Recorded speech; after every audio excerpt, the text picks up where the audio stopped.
명리 뉴 패러다임 핵심 시리즈 제3강 확률 명리학이란 무엇인가? 반갑습니다. 명리 뉴 패러다임 연구소 흠선 대감입니다. 오늘 강의는 명리 뉴 패러다임의 가장 핵심적인 내용입니다. 확률 명리학이란 무엇인가에 대해서 깊이 있게 말씀드리겠습니다.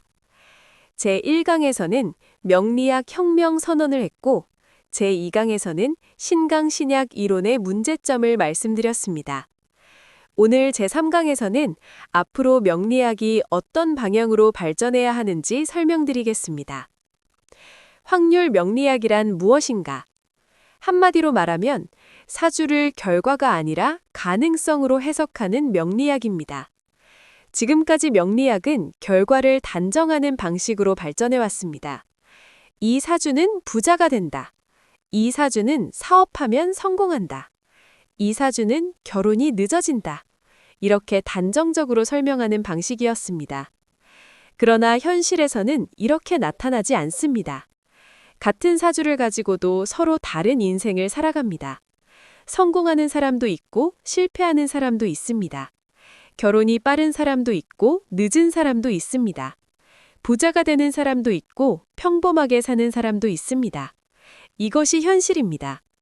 왜 이런 일이 나타날까요? 그 이유는 사람의 인생이 하나의 조건으로 결정되지 않기 때문입니다. 사주는 하나의 구조일 뿐입니다. 환경이 영향을 줍니다. 교육이 영향을 줍니다. 시대가 영향을 줍니다. 부모가 영향을 줍니다. 성격이 영향을 줍니다. 선택이 영향을 줍니다. 그래서 같은 사주라도 결과가 달라집니다. 확률 명리학은 이 사주를 인정하는 명리학입니다. 사주는 방향을 보여주지만 결과를 결정하지는 않습니다.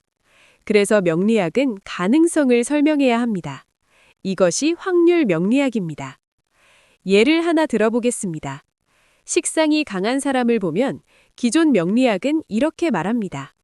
장사를 한다. 사업을 한다. 그러나 현실에서는 그렇지 않습니다. 식상이 강한 사람 중에는 사업하는 사람도 있고 강사도 있고 유튜버도 있고 기술자도 있고 요리사도 있고 판매직도 있습니다. 그래서 확률 명리학은 이렇게 말합니다. 식상이 강한 사람은 자기 표현을 하는 직업을 선택할 가능성이 높은 편입니다. 이렇게 설명하는 것이 현실에 맞습니다. 또 하나 예를 들어보겠습니다.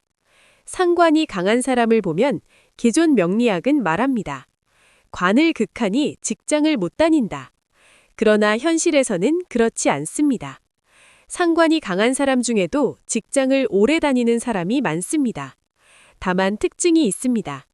직장을 자주 옮기는 경우가 많습니다. 상사와 갈등이 생기는 경우가 많습니다. 독립하는 경우가 많습니다. 이렇게 설명해야 현실과 맞습니다. 확률 명리학의 첫 번째 원리는 패턴 분석입니다. 많은 사람들의 사주를 분석해서 공통점을 찾아내는 것입니다. 사업하는 사람들을 모아서 분석합니다. 그 사람들의 사주에서 공통점을 찾습니다. 직장 생활이 안정된 사람들을 모아서 분석합니다. 그 사람들의 공통점을 찾습니다. 이렇게 해야 명리학이 발전합니다. 확률 명리학의 두 번째 원리는 비율입니다. 예를 들어 상관이 강한 사람 100명을 조사했을 때 그중 60명이 직장을 자주 옮겼다면 상관이 강한 사람은 직장을 자주 옮길 가능성이 높은 편이라고 말할 수 있습니다. 이것이 확률 명리학입니다. 확률 명리학의 세 번째 원리는 발례를 인정하는 것입니다. 기존 명리학은 예외를 인정하지 않았습니다. 이 사주는 반드시 이렇게 된다. 이렇게 설명했습니다. 그러나 확률 명리학은 다릅니다. 반대로 나타나는 경우도 인정합니다. 그래서 더 현실적입니다. 확률 명리학의 네 번째 원리는 좋은 사주, 나쁜 사주를 나누지 않는 것입니다. 좋은 사주라는 것도 없고 나쁜 사주라는 것도 없습니다. 다만 서로 다른 구조가 있을 뿐입니다. 어떤 구조는 사업에 맞고 어떤 구조는 직장에 맞습니다. 어떤 구조는 안정적인 삶에 맞고 어떤 구조는 변화 많은 삶에 맞습니다. 이렇게 설명하는 것이 확률 명리학입니다. 확률 명리학의 다섯 번째 원리는 인공지능과 결합할 수 있다는 것입니다. 인공지능은 패턴을 찾는 기술입니다. 많은 데이터를 분석해서 공통된 특징을 찾아냅니다. 확률 명리학은 바로 이 방식입니다. 그래서 앞으로 명리학은 인공지능과 함께 발전하게 됩니다. 앞으로 명리 뉴 패러다임에서는 다음과 같은 연구를 진행하려고 합니다. 사업가 사주 연구, 부자 사주 연구, 이혼하는 사람 사주 연구, 장수하는 사람 사주 연구, 직업별 사주 연구, 성격별 사주 연구, 이렇게 하나씩 연구할 것입니다. 확률 명리학은 새로운 명리학입니다. 그러나 완전히 새로운 것이 아닙니다. 옛날 명리학자들도 경험으로 알고 있었던 사실입니다. 다만 체계적으로 정리되지 않았을 뿐입니다. 이제 그것을 체계화하려고 합니다. 앞으로 명리학은 경험 명리학에서 데이터 명리학으로 바뀔 것입니다. 감각 명리학에서 확률 명리학으로 바뀔 것입니다.